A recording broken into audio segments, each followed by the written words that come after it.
thought we should have a night with Johnny Winning because as far as I know, his family have been involved in Sydney sailing and small boat sailing on Sydney Harbour for, well, certainly since the 1930s.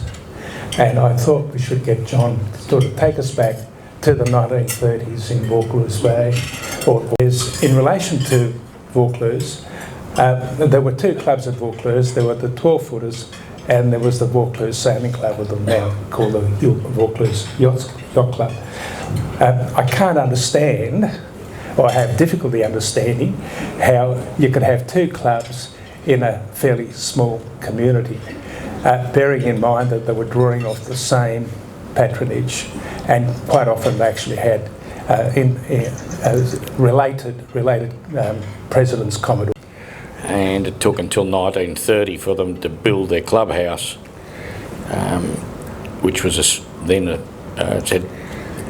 clubhouses you see today had sort of three major extensions. The first one was the second floor put on soon after, and the last one, 1950, northeastern side of the club added. I guess a lot of people out there wanted to sail. It was probably the main reason. 12-footers were going very well. And there was a fellow probably known to a lot of you, well, not know of him, a fellow named Sil Rohue, who sort of noticed around the district that a lot of the young kids would turn up on a Sunday morning when they sailed and say, "Mister, you need a bailer boy," and it was only, occasionally that they got a ride, and kids didn't have anything much to do apart from the first VJ, which was a little bit narrow. So they had a second go, and that's essentially the VJ that you still just see today. There are still a few left. Success. So they started in the early 1930s.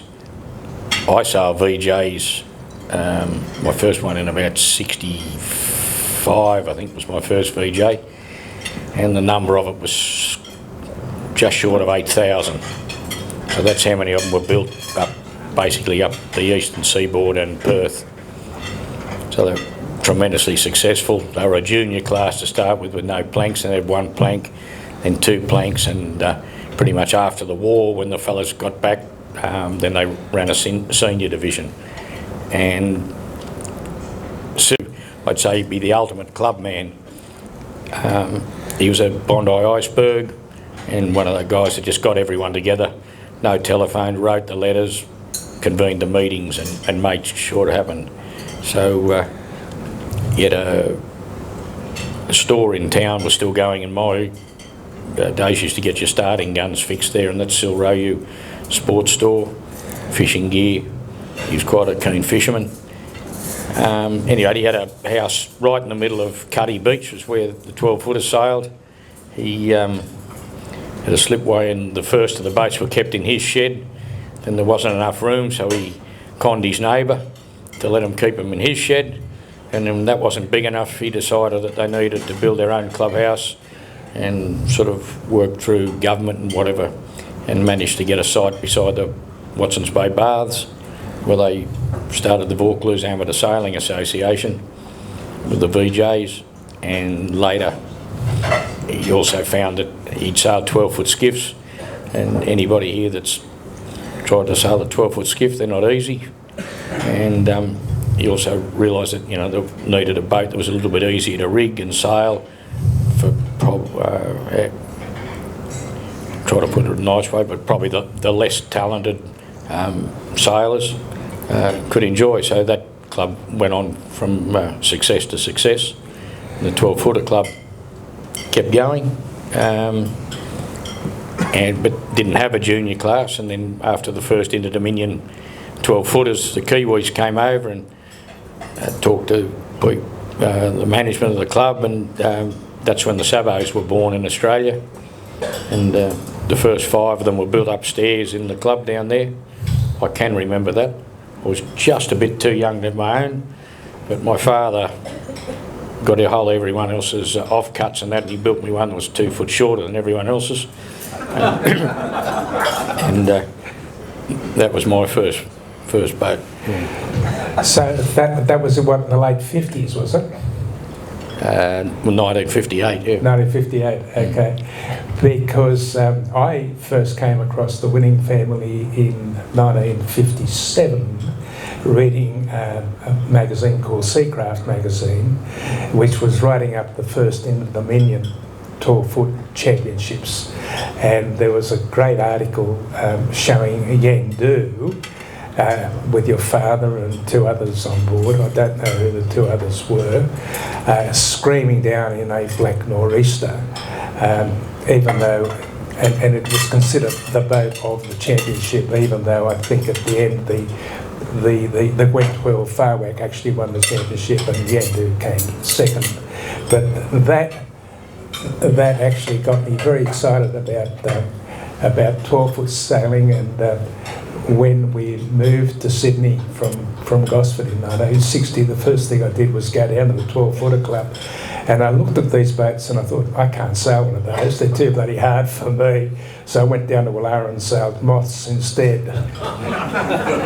But coming back to you, coming back to your father actually, your father sailed 12-footers presumably in the 1930s, and in the 1940s he ended up sailing an 18-footer championship with some Queenslanders, and can you fill us in on that? Well, he didn't get his own 12 till after the war. Right. His father had done all right early in business, and the Depression and the Second World War went close to wiping him out, but he just hung on. So they weren't flush with dough. So he tended to sail other people's boats. He had his own VJ that he built himself with his brother, and that's the one that's over at Wharf 7 there in the display in the Heritage Fleet. But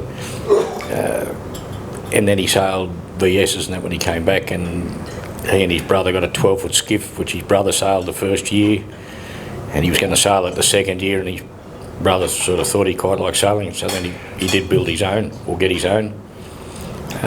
So that all started in the early 50s, about when I was born. But coming back to that first Inter-Dominion, you know, there are things, although I was pretty young, I was only 5 years old, I can still remember certain things, and the Kiwis were all in, and they had them billeted in what's called the Gunya, which was the Boy Scouts Hall in Old South Head Road, right on the border of Watson's Bay and Vaucluse. And I can remember sort of going there because they had nothing to wash their clothes with, and we were in the game, so delivering an old Ringer washing machine to them. And it's amazing, when I went over there years later, some of those blokes I said, I can remember that day. And he said, yeah, your father turned up with a washing machine. Now, your career in the 12 started when?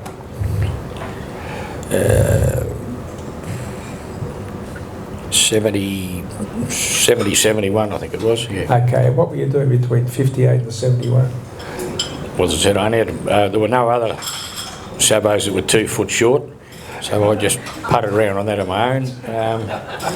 The first job I got crewing in a sabo, Rob Cameron's here tonight. I sailed with his older brother, crewed for him in a sabo called Sea Mist. Then I think the year after I got my own sabo, second-hand one, was one of the first ones that had been built, and sailed that for a year or two. Then I bought another second-hand one locally there, which I think we finished up. We won the club championship that year.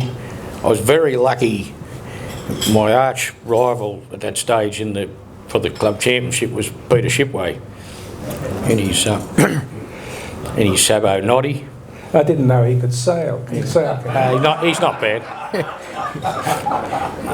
But it finished up being a sort of a non-contest, because he had to go to confirmation classes and they were Sunday afternoon, so he didn't get to finish the season. Religious as well. He's not even a tyke. So it was sort of handed to me on a platter, which was nice. Then he moved on, and my mother always wanted, sort of me, to have sort of the best. And my old man was always, that'll do. But his forward hand, by that stage he was in a two-hander, a fellow named Jack Smith, and he liked everything pretty flash as well. So between he and my mother, he just said, I'll build him one. And it was built over there in the garage at High Street, and the big block of units right down on the end there was built in one of those garages. And they were all plywood boats then, but Jack decided that he'd skin double diagonal plank mine in cedar. It was a magnificent boat. And I remember he went away for a week, Wesley's, he came home, all the planks were wide apart, he had wet towels on it. It finished up being a beautiful boat and pretty successful. I won the next year, my sister sort of won a championship in it also. And in those days they were what, 200 rupees or 100 rupees? That's the Sabo there. Sorry, they didn't have trapezes, of course. Yeah. Sorry, my apologies. I'm jumping. So that, well, after that Sabo, then I had a VJ. One's a Fairbrother hull, second-hand one, a couple of years, and then the last year, I had 2 years. I had the Fairbrother boats were about, I think, $360. They were very expensive, yeah. Beautiful pieces of furniture. But there was a fella up on the lake, Darby Davis. He built me a complete hull, mast, boom, planks, fin. That's no fin. That's geranium rudder, bowsprit, spinnaker pole. $180. Pounds. No, that was 68. That was dollars. Oh, dollars. And that was and that was. My cousin had some work done on his Fairbrother, and it was cheaper than his repair. Right. So sorry about that. And the fella that built, for those of you that sailed might know Gary Bruniges, the champion 16. Darby had an accident at work and broke his arm, so actually Gary's father, Neville Bruniges, finished the boat off, and it was a beauty. Right. Now, just back to the 12s. And your father, if you wouldn't mind going back to your father in the 12, the numbers they got up to? Generally had the best part of 20 boats. Yeah, that's back in your father's day, wasn't it? Yeah, and still, when I first sailed there, we had probably nearly 20 boats. Okay, and then for some reason or other, they started to die out of Vaucluse, and I think that you got involved in trying to rejuvenate the VS class out there, didn't you? That was some time later. So I did, that first season was, I think, 70-71. We went to New Zealand. The next year I had another new boat and we failed to qualify. We used to have 80-odd starters for the state championship and only 12 qualified, and we sort of got taken out by a dragon and a few other things, and we didn't make the grade. And that was in Sydney. The next year we went back to New Zealand, and then we had another one in Sydney. And then I moved on to 18 footers. Okay, so when did you move into 18s? That was 75, 76, my first season. Okay, that was the Flora, was it? Flora or? Travelodge. Travelodge, okay.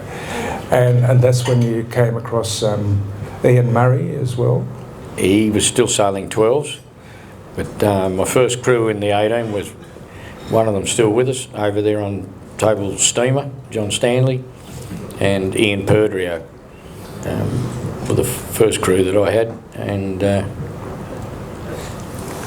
then the next season I'd sail with John Dean and Mick Bannister. Right. Okay. Now that boat was called Yendu.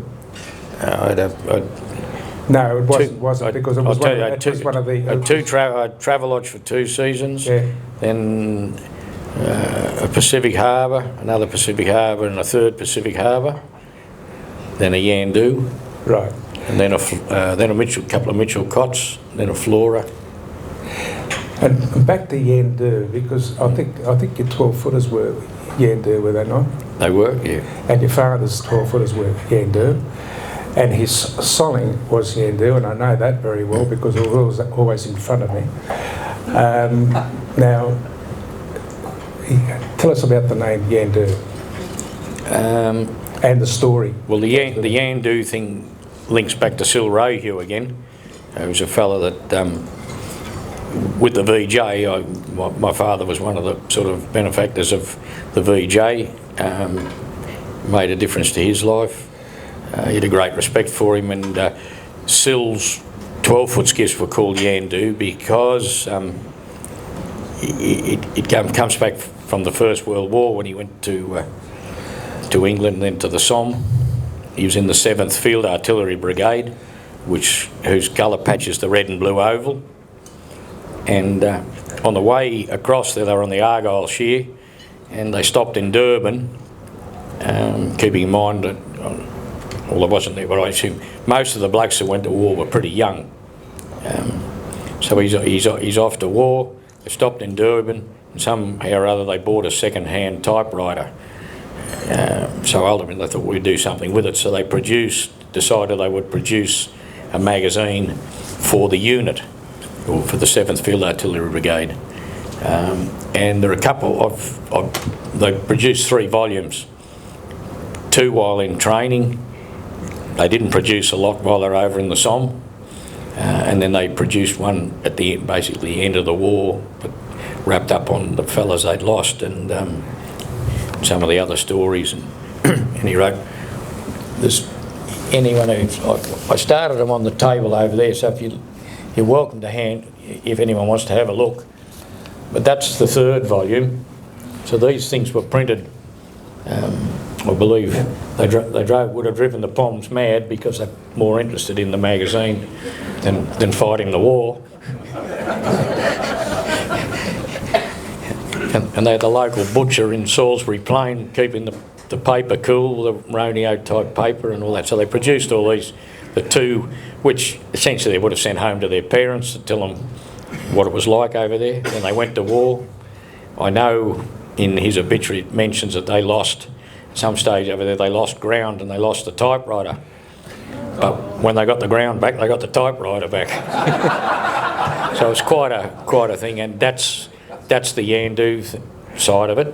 And Sil was one of the editors, or the management staff, or 2 of the Yandu, and so he kept called his 12-foot skiffs Yandu. There's another family round there, the Grosses.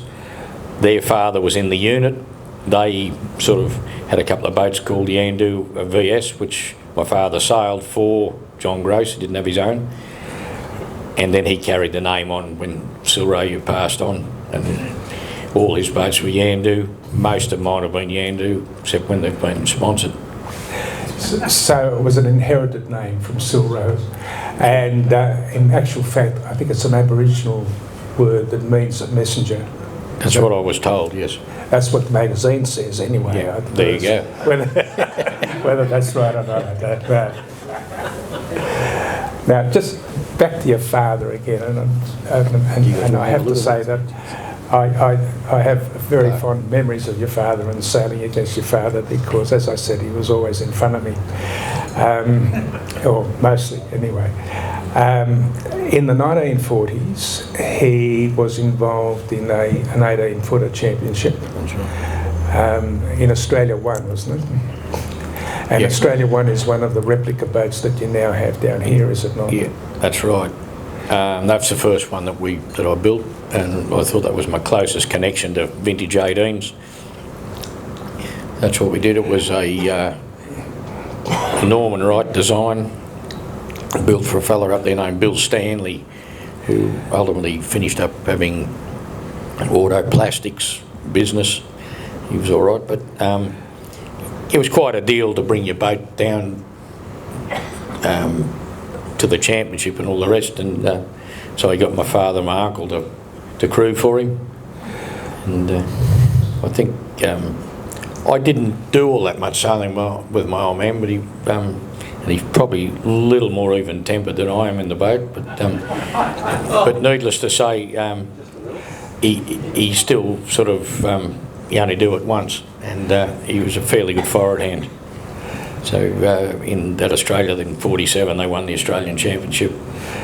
Yeah, well, it's not a bad effort when you just sort of co-opted as a crew on a boat to go out and win a championship. It's pretty good, and it really is a forerunner for your father's achievements after that, because he was an incredible competitor.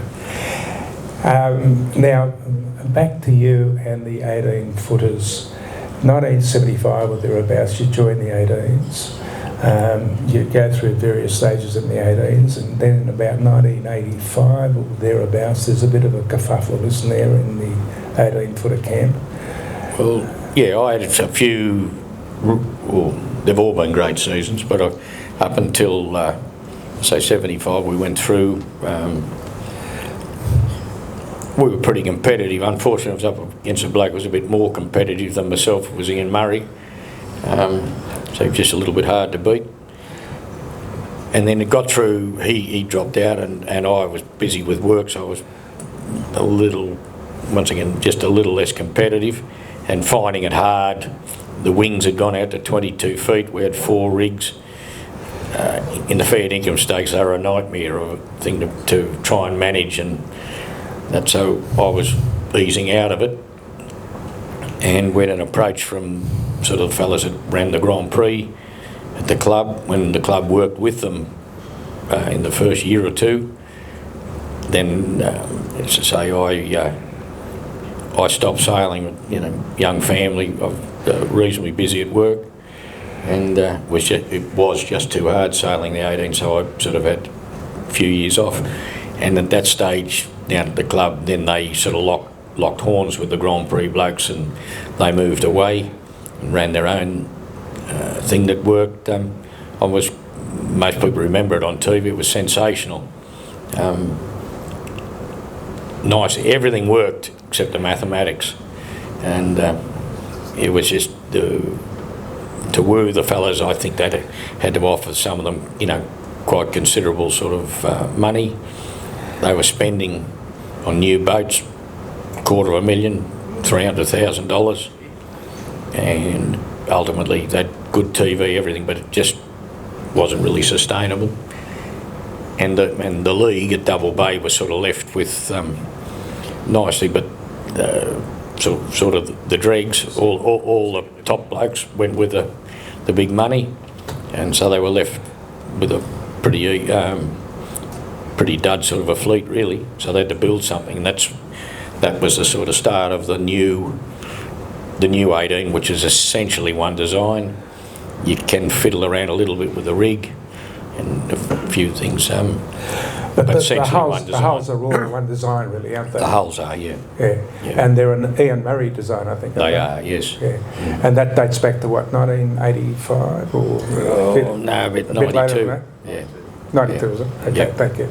Right, and so it's the same hull today as it was in 1982. And the good boats. And the rigs have evolved since then. Yeah, we've got square tops, so we were lucky. We were lucky at the league. So I wasn't there at that stage, and there was a fella who wasn't always that popular with everyone, but he was tough, and he knew what he needed. And I'd say without him, the club would probably not have survived.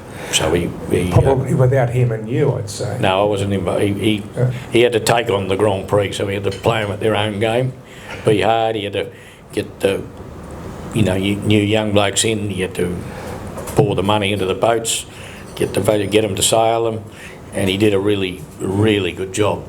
And I think I'm a bit more easygoing than him, but I learned a fair bit from him. And one thing I learned is you need strong management. He certainly had that. I'd like to think we've still got I've just probably put it over a little more softly, that's all. Yeah, but it still needed some guidance in relation to getting sponsorship and what have you, and I think that you actually provided that, if nothing else, but I think you provided a lot more than that. But without going into it, it's an important contribution that you've made to the existence of the class today, and I think you could at least acknowledge that you had something to do with it, even if you don't want to acknowledge that you had a lot to do with it. Yeah, but he carried the club through, that tough period. And that was the period when I was sailing VS's back at the 12-footer club, Right. because they died out at the other club and were nowhere, and we were looking for a boat that sort of was a bit easy to sail, and we got up to about 12 boats at one stage. So that was about an 8-year period. Then sometime in about, well, in the 1990s, wasn't it? You got involved down here in the flying squadron. That bit after. I got back into 18s because for some reason, I can't remember, but I had a sailing and I said, and all of a sudden I thought, I think I can still do this. This is the old 18s? No, this is the modern one, so that was about 96. So I went down and saw Tony Reynolds and arranged to get a boat and all the rest of it, and then had pretty well been sailing ever since in 18s again. And it wasn't till 2001, I think, that you were involved down here? Robert Tian rang me up and just said, you know, they had two old, but that had been built there for 5 or 6 years. He was just building one himself, and he sort of put it on me to you know, pay for a boat, I guess. He said, I'll do all the work. He said, I'll do everything. He said, you can just sort of fund it. And it had always been a bit of in the back of my mind that I'd like to sail with a gaff and a ringtail and things. So he got me. And I think there's now a fleet of 9. Is it 9? Yeah, Russell, what's the fleet down there? 9? Probably 11. 11, is it? Thank you. And there's now a Open Skiff Trust, and I think that John is quite a contributor to that, and that keeps the fleet going. So that's a second fleet he keeps going on Sydney Harbour, from what I can work out, even though he won't admit it. And they're sailing every Saturday afternoon. The big problem there, of course, is to keep everybody alive so they can keep sailing them, because they're getting older. So we've got to find a way of getting some younger people into the old 18s. Have we not, Johnny? Well, the others will all die soon. So what do we do then? Well, it's the same. For most people that are sailing these days, in most of the boats don't even have spinnaker poles. So when you're joining 4 bits to make a pole and you've got gaffs and ringtails, it is a bit daunting. And a lot of guys come down and sort of, you know, treat it as a bit of a lark and then go bush before they have to admit that they haven't grabbed it or they've got a bit of ground to make up. But we get a few here and there that, you know, see it for what it is, and they're bloody hard to sail. And you sail one of those on a Saturday, and you sail a modern 18 on a Sunday. And what's your age? That's the secret of a successful marriage. And what's your age? I just clocked over 70. Still sailing a modern 18 at 70. That's not bad. So okay. So your involvement in the modern 18s is how many years now? Then? It's from 1975, isn't it? Yeah, that's right. Yeah. So how I'm going to lift the boat in the water this year, because Yvette normally rigs next to where we are, and she comes over and carries mine into the boat for me. But she's not sailing this season. I'm going to have to find someone else. Okay. I can do it, but it's not good for you. So you've built up the 18 every generally between 18 and 20 we have. Okay. The hardest thing, we've got plenty of boats, the hardest thing is to get enough people that will commit to sail them. And that's, you know, they all want to do the main championship, but they don't all want to commit to the season. And you really want people to commit to a circus through the whole season rather than just doing championships. Yeah. Well, that's our program, basically. There's a lot of guys, I can do it that way and I do this. I say, well, that's fine. If you do what you want to do, but this is how we do it. And so if you have a boat, it costs the costs the blokes that sail the boat very little because they're sponsored and the club throws in a few bob as well.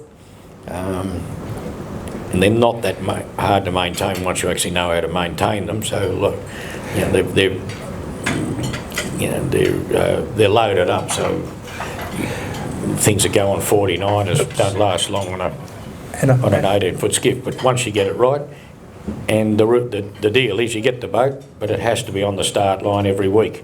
Now it doesn't mean to say that you have to sail it, but you've got to find somebody competent that doesn't wreck it on you. And so that's the deal. We've a pretty high success rate. Yeah. You get an odd misdemeanour, but not many. Yeah. So you've got an audience every Sunday. You've got the people that go out on the support boats every Sunday, and also you've introduced the concept of the YouTube videos of all the racing, with Peter Shipway chairing the commentary, and that's now starting to be shown around the world. So the Sydney. Yeah, we've put quite a lot of work into it. The biggest problem is that everybody that comes up with the concept, the first thing they tell you is it won't need a spinnaker. And if the foils add anything, the lack of spinnaker will detract from it. So it's sort of sitting where we are at the moment. There is a concept of maybe just a half foil that might raise it a bit, make them perform better on a wind or on the tilt. But that also, in a way, makes them easier to sail, and you need them to bury and capsize and have a little bit to keep them a bit spectacular and keep, the race isn't over till you get over the line, And our biggest danger is punching the pole into powerboat wash, and that can happen in a 5-knot or 6-knot easterly just as easily as it can happen in a 30-knot southerly. So we can see 18s sailing on their bottoms rather than foils for a while longer. I think that's, yeah. And a few of the guys foil in other things, and you discuss it with them, and a lot of them say, well, the reason I sail them is because they don't foil. Yeah.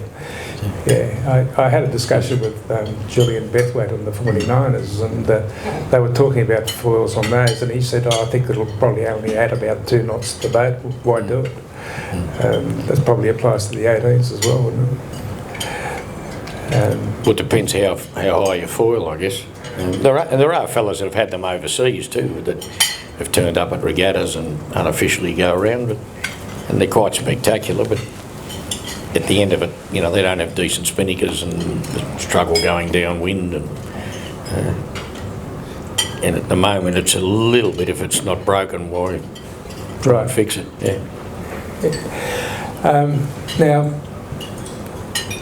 you've used 23 hours of every 24-hour day in your sailing with the ancient 18s down here and the modern 18s, and you've decided to take on a new task because you had an hour left each day, and that is not only being a governor of the Sydney Heritage Fleet, but also being the president of the Sydney Heritage Fleet, which is the Sydney Maritime Museum.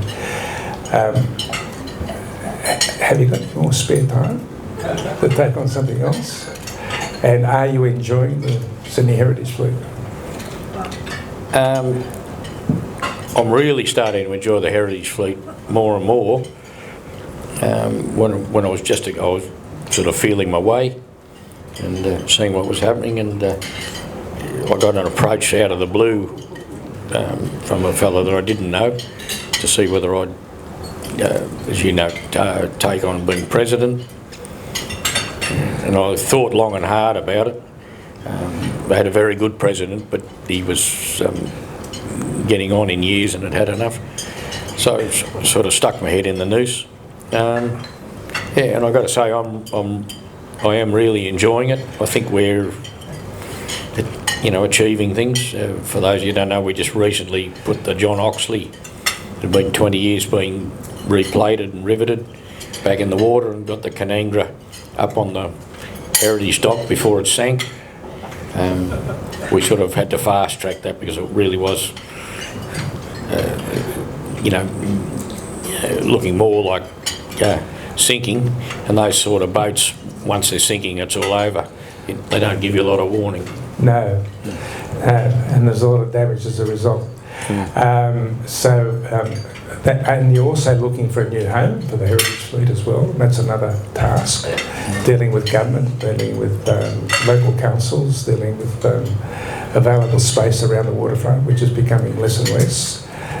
We don't, you're enjoying that as well. So we don't want much. We just want a very large chunk of prime waterfront land.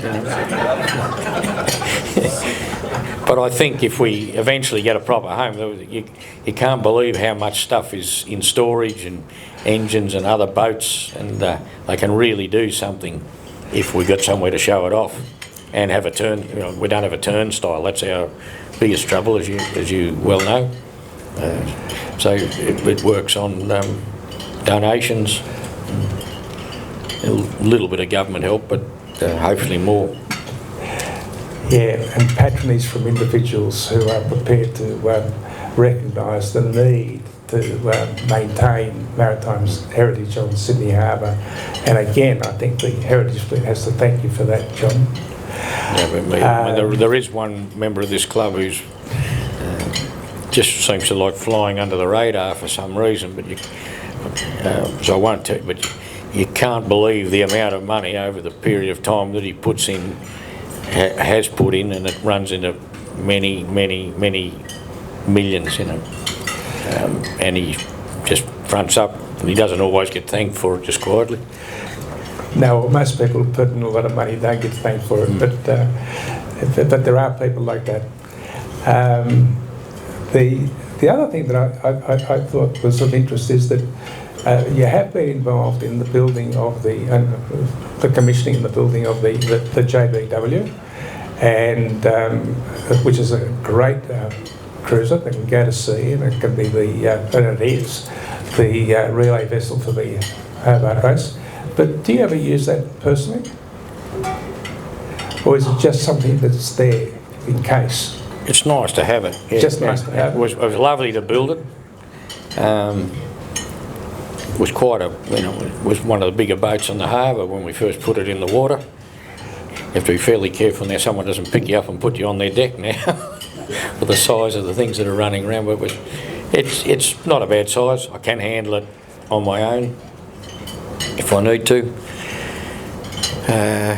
But you don't use it? Yeah, well, I thought I'd sort of start watching the kids sail and all the rest, and my daughter got involved in horses, and my wife followed her around, so I was on it on my own, so I went back to sailing. So it's just nice out there as, you know, VIP boat and radio relay vessel, and I have one main event each year. I take all these. I play golf with the Bondi Iceberg blokes that are all old wharfies and firemen and all the rest of it, and they love once a year going out in their boat. They call it their boat. Their boat. Right. Yeah. Now, so the generations move on. You have a son who has done incredibly well in the 18 footers, and he's taken on a new challenge. Are you going to be involved in that? A little bit, yeah. A little bit. Won't probably not go too many of the training days, but I will. I'm going to do Hamilton Island race week, and I'll pretty surely do Hobart and maybe a couple of other races, but it does conflict with the other sailing. So the 18 is still going to be the front and centre. Yeah. In fact, I didn't realise until recently that you actually had done some ocean racing. I understand that you've done a Transpac on Ballyhurd, yeah, which is some time back, and you've also done some Hobarts with Shipway on Love and War. Is that right? And keep an eye on him, yeah. Keep an eye on him. Did you tell him what to do? Going back to those early years, and he sailed 12s and I sailed, but he always was keen to get to ocean race and to go to Hobart. It wasn't something that I was ever that keen on doing, but he certainly was, and wasn't easy for him. He had to make his own way in down at the CYC, and so he did a few Hobarts there, and I just filled in with him one Saturday. He said, "You want to come for a run on Love and War?" And I enjoyed it. Then I did a Sydney-Brisbane, and I was going to sail with him, but I decided I'd stick with the skiff, so I just filled in, and Warwick Rooklin used to sail with me in the VJ and whatever, and his father just got ballyhoo, and he was sort of given the Apollo to take down, so I went with him. And I think the Transpac you did was Steamer, didn't you? Steamer was with us, yeah. Yeah. And okay, so the next ocean racing will be with your son. Yeah. Well, that's the only reason. I thought I'd done all the ocean racing I was going to do till the 50th Hobart, and Shippey and Curtsy and that were taking Love and War, and I got in on that act. It was good, and then went again the next year. And then I thought that was it again until we had the, what's he called, Itchy Barn, chartered that in, was it 18? That came about because Peter Dean, the son of John, who was lost in the 98 Hobart, and they'd sort of drifted away and hadn't done much sailing, he and his brother, for 20 odd years, and he said to my son, I've sort of got this bit of a monkey on my back, and I really want to go to Hobart. He said, but I want to do it, I only want to do it with him, with my son. And so he sort of thought about it, and he thought, well, yeah, I don't mind doing that, but I don't want to, I've got to get someone on who hasn't sailed for 20 years, so probably not going to get him on a really good boat, and I don't want to go on a slow boat.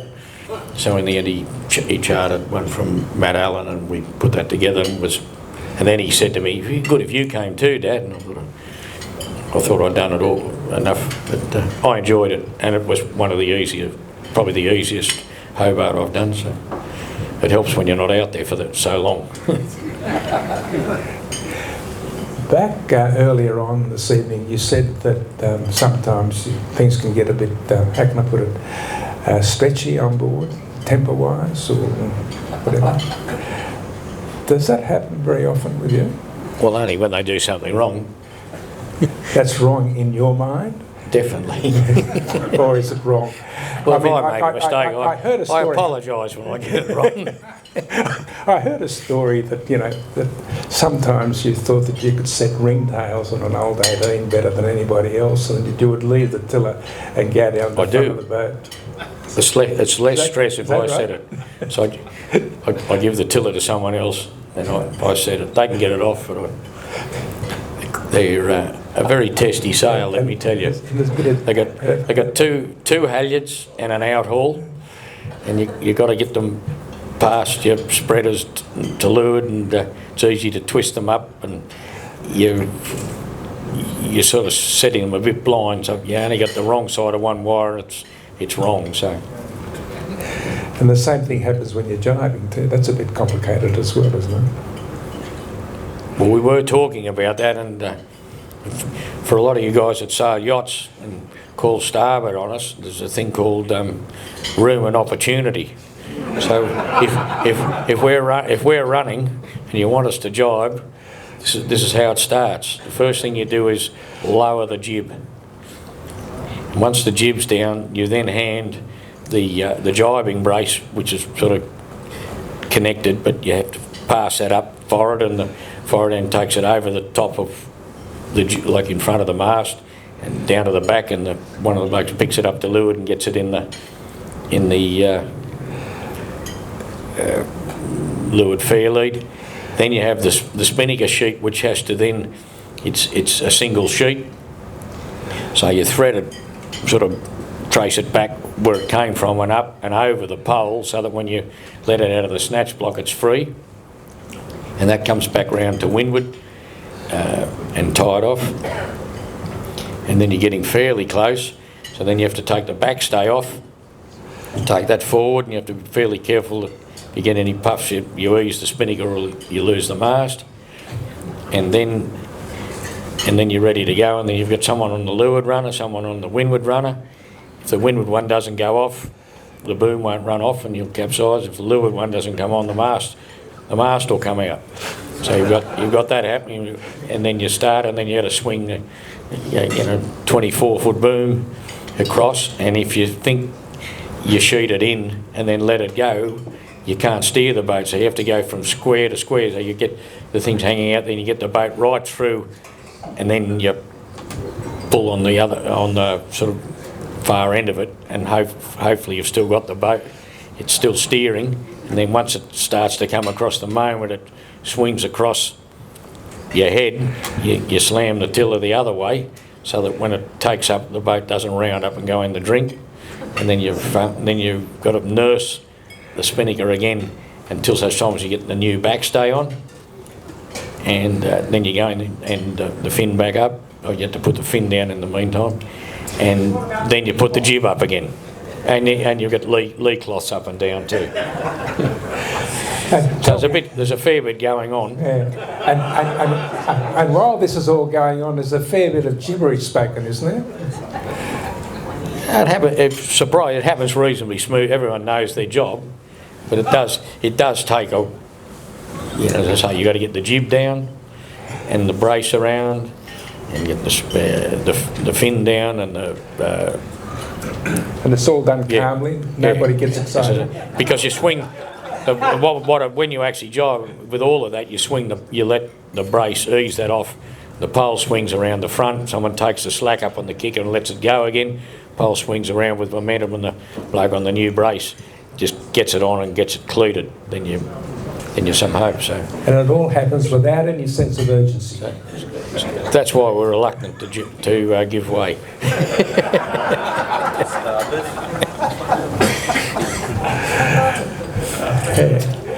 Okay, Jono,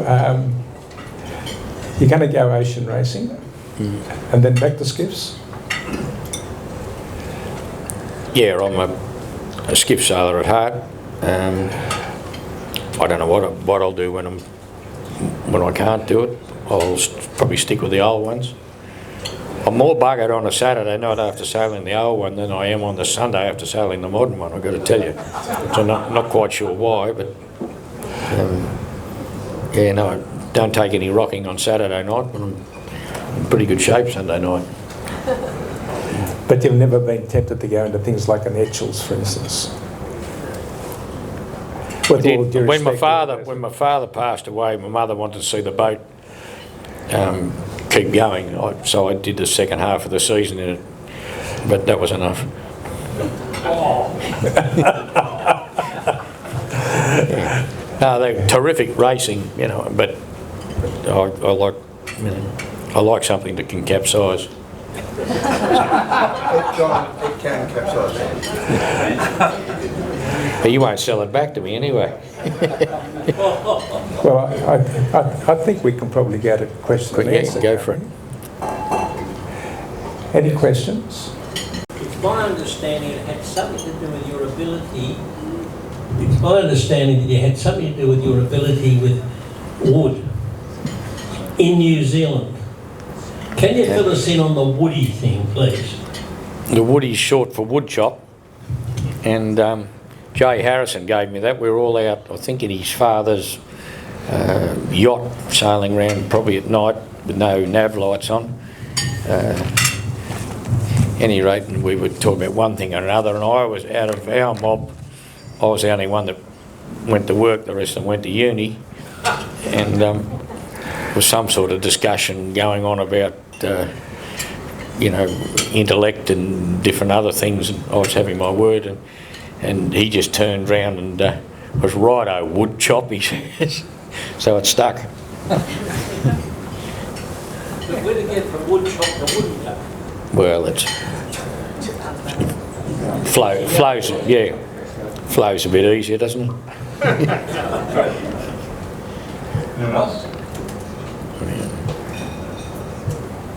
I don't believe there's no question. Yeah, it's Debney over Russell. here. Yeah, where's the 6-foot sabber? John, perished. Hang on. There's someone over here first. John, I can't help noticing over the years the modern 18-footers got all these white goods appliance brands as sponsors. How did you coerce these?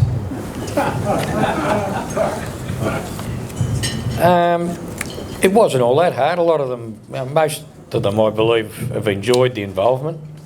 I'd never like to say to them that $20,000 isn't a lot of money, but it's probably not a lot of money to some of those bigger operations in their advertising budgets and that sort of thing. And most of the sponsorships have generally had someone in one of those companies with a bit of interest in sailing, and can manage to sort of keep it under the radar in head office or somewhere. So one of our classic sponsors, one of the first was SMEG, and they've been involved really since the late 90s, and they love it, but the staff come down, and that's a shoe-in actually, because the bloke in the company that's the keenest on it is the financial controller.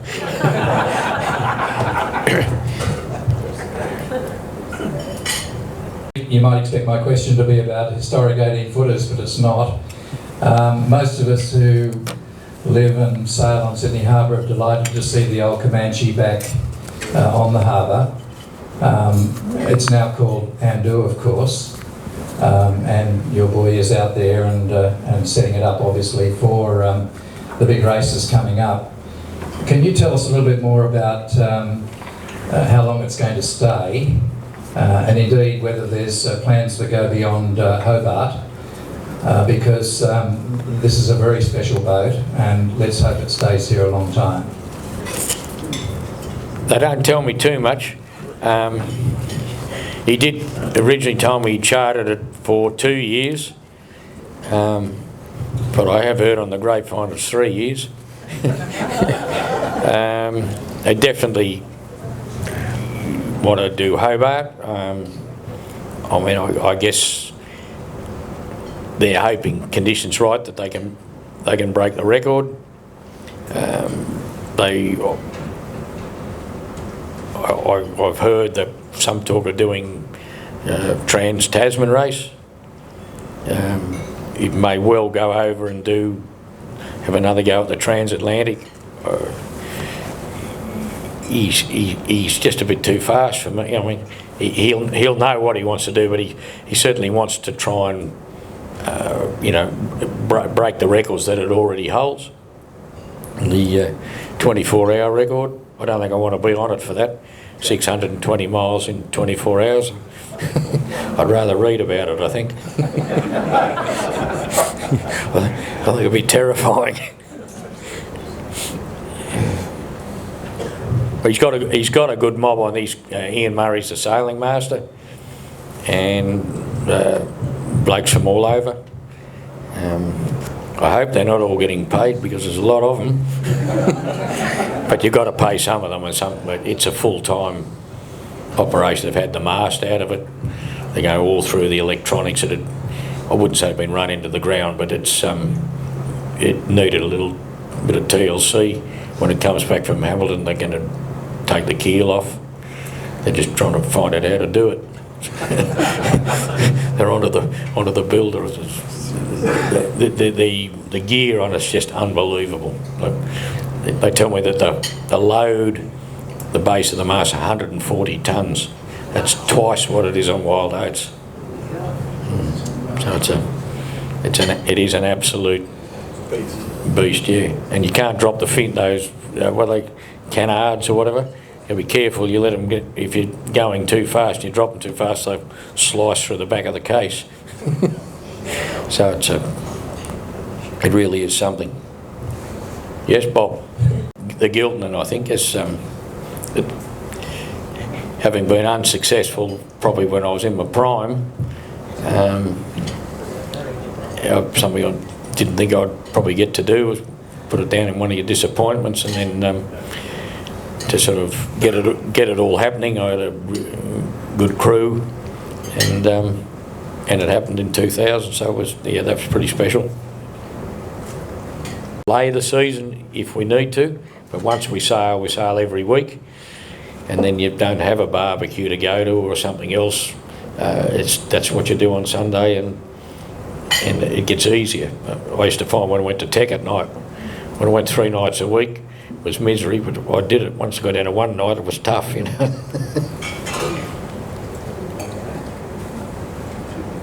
Having done it, I do like things that are hard to say, you got to think about with you know, block and tackle or that sort of stuff. But I'll probably stick really with the old 18s most likely. I think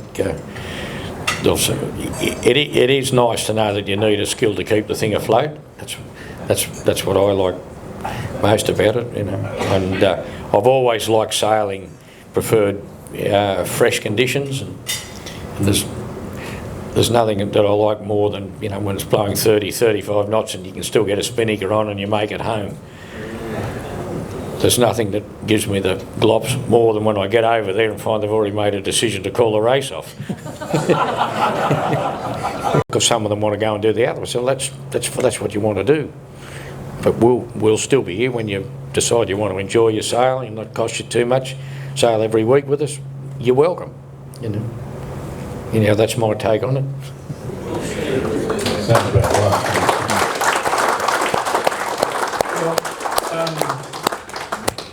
Thank you. We'll move right on. Thank you. Just fine. I don't know where they're quite treasured, those copies of the Yan. Anyone's welcome to have a look at them. Pass them, because there's something pretty special. I think they're probably the only unit that printed a magazine. So yeah, have a look at them. But they're over 100 years old. So I treat them as valued items. Thank you. Thanks, Jono.